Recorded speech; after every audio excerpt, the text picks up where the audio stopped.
আসসালামু আলাইকুম রাহমাতুল্লাহ। প্রিয় দর্শক, চলুন আজকে আমরা জেনে নেই আল্লাহর কাছে ক্ষমা চাওয়ার সঠিক পদ্ধতিগুলো কি। আপনি কি কখনো এমন কোনো গুনাহ করেছেন যার জন্য পরে আপনার খুব অনুশোচনা হয়েছে, মনে হয়েছে ইস, যদি কাজটি না করতাম? তাহলে হতাশ হবেন না, কারণ ইসলাম আমাদের শেখায় মানুষ ভুল করতে পারে, কিন্তু ভুলের পর আল্লাহর দিকে ফিরে আসার দরজা খোলা আছে। আজকের ভিডিওতে আমরা জানব তওবা করার 7টি গুরুত্বপূর্ণ বিষয়, যেগুলো আমাদের তওবাকে আরো আন্তরিক ও সঠিক করতে সাহায্য করবে। ভিডিওটি শেষ পর্যন্ত দেখুন, কারণ শেষের বিষয়টি অনেকেই ভুলে যান। তওবার প্রথম গুরুত্বপূর্ণ বিষয় হলো, যে গুনাহের জন্য তওবা করেছেন সেই গুনাহ ছেড়ে দেওয়া। শুধু মুখে আস্তাগফিরুল্লাহ বললাম কিন্তু একই গুনাহ করতে থাকলাম, এভাবে আন্তরিক তওবা করা হয় না। উদাহরণ হিসেবে ধরুন, একজন ব্যক্তি মিথ্যা বলা থেকে তওবা করলেন, তাহলে তার চেষ্টা থাকতে হবে ভবিষ্যতে মিথ্যা বলা থেকে নিজেকে বিরত রাখার। তওবা মানে শুধু মুখের কথা না, বরং নিজের কাজের মধ্যেও পরিবর্তন আনার চেষ্টা করা। নিজের ভুলের জন্য আন্তরিক অনুতপ্ত হতে হবে। তওবার আরেকটি গুরুত্বপূর্ণ বিষয় হলো অনুতপ্ত হওয়া, অর্থাৎ নিজের ভুলের জন্য অন্তর থেকে কষ্ট অনুভব করা। মনে হতে হবে আমি ভুল করেছি, আল্লাহর অবাধ্য হয়েছি, আমি আর এই ভুল করতে চাই না। তবে শুধু মানুষের কাছে ধরা পড়ে যাওয়ার ভয় থেকে অনুতপ্ত হওয়া আর আল্লাহর জন্য অনুতপ্ত হওয়া কিন্তু এক বিষয় নয়। মুমিনের উচিত নিজের ভুল বুঝতে পারলে আল্লাহর কাছে ফিরে আসা, আবার সেই গুনাহ না করার দৃঢ় সংকল্প করা। তওবার সময় অন্তরে দৃঢ় সংকল্প রাখতে হবে, আমি আর এই গুনাহে ফিরে যাব না। এখানে একটি বিষয় মনে রাখা জরুরি, কেউ আন্তরিকভাবে তওবা করার পর ভবিষ্যতে দুর্বলতার কারণে আবার ভুল করে ফেললে তার অর্থ এই যে আগে তওবা অবশ্যই মিথ্যা ছিল। তখন আবার আল্লাহর কাছে ফিরে আসতে হবে এবং নতুন করে তওবা করতে হবে।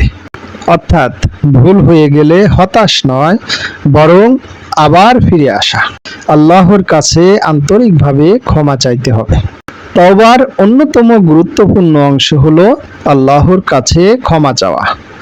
আপনি নিজের ভাষায় আল্লাহর কাছে বলতে পারেন, হে আল্লাহ, আমি ভুল করেছি, আপনি আমাকে ক্ষমা করুন, আমাকে এই গুনাহ থেকে দূরে থাকার শক্তি দিন। এছাড়াও ইস্তিগফার করা যায়, যেমন আস্তাগফিরুল্লাহ অর্থ আমি আল্লাহর কাছে ক্ষমা চাই। তবে শুধু মুখে ইস্তিগফার নয়, অন্তরেও আল্লাহর কাছে ফিরে আসার চেষ্টা থাকতে হবে। মানুষের হক নষ্ট করলে তা ফিরিয়ে দিতে হবে, এটি অত্যন্ত গুরুত্বপূর্ণ। কোনো গুনাহ যদি শুধু আল্লাহর সঙ্গে সম্পর্কিত হয়, তাহলে আল্লাহর কাছে ক্ষমা চাইতে হবে। কিন্তু কোনো মানুষের হক নষ্ট করে থাকলে বিষয়টি আরো গুরুত্বের সঙ্গে ঠিক করতে হবে।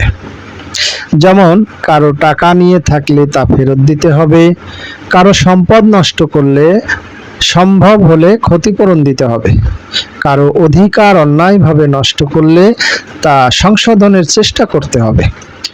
কারো প্রতি অন্যায় করে থাকলে পরিস্থিতি অনুযায়ী তার কাছে ক্ষমা চাওয়ার প্রয়োজন হতে পারে। অর্থাৎ শুধু আল্লাহর কাছে ক্ষমা চাইলেই মানুষের হক আদায় হয়ে যায় না।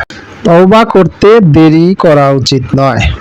আমরা অনেক সময় ভাবি আরেকটু পরে তওবা করব, বয়স হলে নামাজ আমল শুরু করব, এখন জীবন উপভোগ করি, পরে আল্লাহর দিকে ফিরব। কিন্তু আমরা জানি না আমাদের জীবন কতদিনের। আজ যে সুযোগ আছে, কাল সেই সুযোগ থাকবে কিনা আমরা জানি না। তাই ভুল বুঝতে পারলে আজই আল্লাহর দিকে ফিরে আসা উচিত। তওবার জন্য বিশেষ কোনো বয়সের অপেক্ষা করার দরকার নেই। যখনই নিজের ভুল বুঝতে পারবেন, তখনই আল্লাহর কাছে ফিরে আসুন। আল্লাহর রহমত থেকে নিরাশ হওয়া যাবে না। এটি সবচেয়ে গুরুত্বপূর্ণ বিষয়গুলোর একটি। অনেক মানুষ মনে করেন, আমি এত গুনাহ করেছি, আল্লাহ আমাকে আর ক্ষমা করবেন না। এভাবে আল্লাহর রহমত থেকে নিরাশ হওয়া উচিত নয়।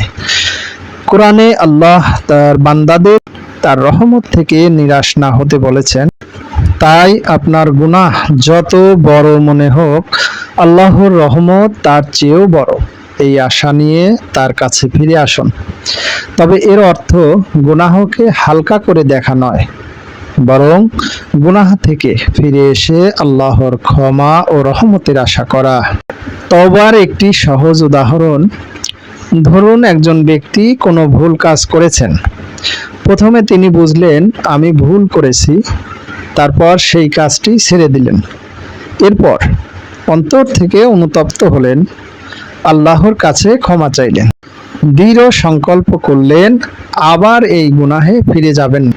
আর যদি কারো হক নষ্ট করে থাকেন, তাহলে সেই হক ফিরিয়ে দেওয়ার চেষ্টা করবেন। এটাই হলো আন্তরিকভাবে আল্লাহর দিকে ফিরে আসার একটি সুন্দর পথ। দর্শকদের জন্য ছোট্ট একটি আমল, আজ রাতে একটু নিরিবিলি সময় বের করুন, নিজের জীবনের ভুলগুলো মনে করুন, তারপর আন্তরিকভাবে আল্লাহর কাছে ক্ষমা চান। বলুন, হে আল্লাহ, আমি যে ভুলগুলো করেছি আপনি আমাকে ক্ষমা করুন, আমাকে গুনাহ থেকে দূরে রাখুন এবং সঠিক পথে চলার তৌফিক দিন। তারপর বেশি বেশি ইস্তেগফার করুন, আস্তাগফিরুল্লাহ, আস্তাগফিরুল্লাহ, আস্তাগফিরুল্লাহ। প্রিয় দর্শক, আমরা কেউই ভুলের ঊর্ধ্বে নয়। মানুষ ভুল করে, কিন্তু একজন মুমিনের সৌন্দর্য হলো ভুলের পর সে আল্লাহর দিকে ফিরে আসে। তাই অতীতের ভুলের জন্য হতাশ হয়ে বসে থাকবেন না, আজ থেকেই নতুনভাবে শুরু করুন।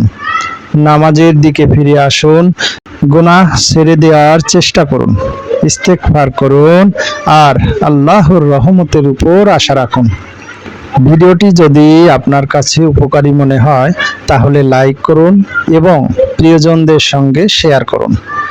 আর এমন ইসলামিক ও উপকারী ভিডিও পেতে জীবন আলো চ্যানেলটি সাবস্ক্রাইব করে পাশে থাকা বেল আইকনে ক্লিক করুন। আল্লাহ আমাদের সবাইকে আন্তরিকভাবে তাওবা করার এবং সঠিক পথে চলার তৌফিক দান করুন। আমিন। আসসালামু আলাইকুম ওয়া রাহমাতুল্লাহ।